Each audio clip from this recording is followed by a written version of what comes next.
Hey, what's up? Nothing much, just listening to this study I found on NPR. It's really interesting. Oh, really? What's it about? Here, let me play some of it for you. So Bill Gates is a doodler. Lyndon Johnson doodled. Ralph Waldo Emerson doodled. Ronald Reagan doodled. So clearly, doodling isn't such a bad thing. And to understand where the compulsion to doodle comes from, the first thing you need to do is look more closely at what happens to the brain when it becomes bored. The brain on boredom. Jackie Andrade is a professor of psychology at the University of Plymouth in the United Kingdom, and she says that most people's assumptions about boredom are wrong. You might intuitively think that boredom's a time when we're very passive, we're not using any energy, we're just wishing things would get more interesting. But actually, if we look at people's brain function when they're bored, we find pause that... it. How are they looking at a bored brain? You know, you stick the person in one of those machines while they're bored. Or maybe they even stick them in there for so long that they get bored.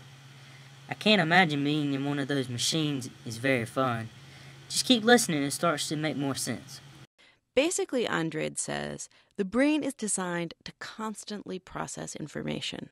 And if we're not getting information from our environment, you wouldn't want the brain just to switch off because a bear might walk up behind you and attack you. You need to be on the lookout for something happening. So when brains lack sufficient stimulation, they essentially go on the prowl, scavenge for something to think about.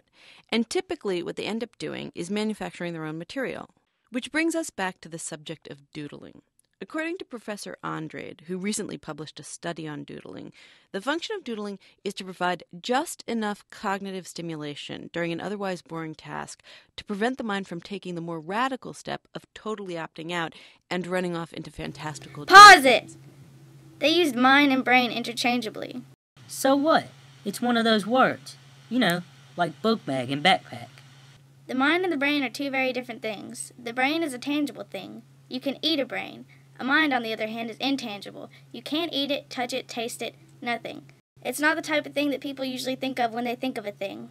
Here, a word the study mentioned earlier, boredom. It's a thing, but it's not a thing you can see or touch. You can look at a person and tell they're bored, but how do they look at a bored brain? How do they know for sure that what they're seeing on the computer screen is the section of the brain that controls boredom and not something else? The mind is the same thing. It's not part of the brain. Well, if it's not a real tangible thing, then how does it interact with your body? Some people believe that it can't. You see, there's this thing called a causal chain.